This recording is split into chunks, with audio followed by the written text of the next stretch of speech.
ایک ہی کویشچن کیا تھا ایک بچے نے کہ کیا اللہ تبارک و تعالیٰ چاہے تو قیامت میں بے نمازی کو بھی جنت میں داخل کر سکتا ہے؟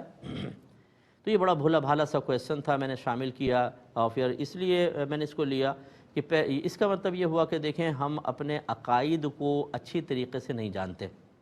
ہمیں اللہ تعالیٰ کی معرفت، اس کی عادات معلوم نہیں ہے کہ عادت الہیہ کیا جاری ہوگی، اس کے لیے ہمیں علم سیکھنا چاہیے۔ بس یہ یاد رکھیے کہ کفر اور شرک، اس میں اگر کوئی شخص حالت زندگی میں توبہ کر لے اللہ تعالیٰ معاف فرما دے گا۔ بہت سے ایسے لوگ تھے جو شرک میں مبتلا تھے، پھر نبی کریم صلی اللہ علیہ وسلم پر ایمان لائے تو ان کا وہ گناہ معاف ہوا۔ لیکن اگر کوئی حالت کفر میں مر گیا، حالت شرک میں مر گیا ہے، اب اللہ نے خود فرما دیا ہے کہ اس کی بخشش مغفرت نہیں ہو سکتی، اسی لیے ایسے کافر اور مشرک کے لیے دعائے بخشش و مغفرت کرنا انسان کو دائرہ اسلام سے باہر کر دے گا۔ اس کی وجہ یہ ہے کہ اللہ تعالیٰ نے قرآن میں صراحتاً فرمایا کہ اللہ تعالیٰ شرک کے علاوہ سب کچھ بخش دے گا، شرک کو نہیں بخشے گا، یعنی جو شرک کرتا ہوا مر گیا پھر زندگی میں تو بخش دے گا، تو اس کو نہیں بخشے گا۔ اور اگر آپ اس کے لیے دعائے بخشش و مغفرت کر رہے ہیں تو اس کا مطلب ہے کہ آپ کا ذہن یہ ہے کہ اس کی مغفرت ہو سکتی ہے، اس کی بخشش ہو سکتی ہے۔ اب یہ جو آپ کا ایک عقیدہ یا آپ کا نظریہ ہوا وہ اللہ کے حکم کے خلاف ہوا،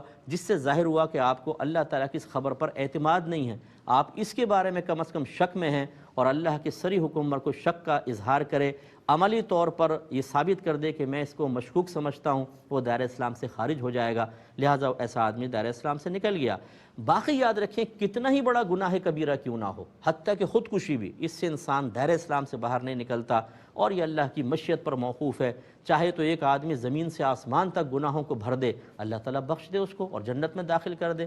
لیکن یہ آپ کو ترغیب نہیں دی جا رہی۔ یاد رکھیں کہ بے نمازی کے لیے بہت شدید سزائیں ہیں، اللہ کی مشیت پر موقوف ہے، چاہے تو معاف کر کے جنت میں ڈال دے، اور اگر وہ پکڑ پر آ گیا، وہ بے نیاز ذات ہے، تو اس کا عذاب بہت سخت ہے، بہت شدید۔ تو اس لیے ان باتوں کو معمولی بھی نہ سمجھا جائے، لیکن مطلب اس سے اتنا زیادہ خوف زدہ بھی نہ ہوا جائے کہ اللہ کی رحمت سے انسان مایوس ہو جائے۔ بیلنس قائم رکھنا چاہیے اور عقیدہ سیکھیے۔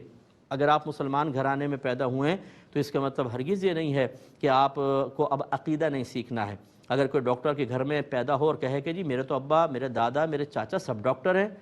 تو میں بھی ڈاکٹر، بھائی یہ کیسے آپ ڈاکٹر؟ آپ پڑھیں ہیں، آپ کو سب کچھ وہ کرنا پڑے گا جو آپ کے بڑوں نے کیا، تب کہیں جا کے آپ صحیح ڈاکٹر بنیں گے۔ ہمارے ہاں مسلمان گھرانے میں پیدا ہوتے ہیں، بولتے ہیں استاد مسلمان ہیں، بھائی مسلمان تو ہو بھائی جان، لیکن جب تک عقیدوں کو دلائل کے ساتھ نہیں سیکھیں گے آپ کو اپنے عقیدے نہیں آئیں گے، اور جب عقیدہ آپ کے ذہن میں صحیح نہیں ہوگا شیطان آرام سے بگاڑ پیدا کر دے گا آپ کے عقیدے میں، اور آپ کو دائرہ اسلام سے باہر خارج کر سکتا ہے۔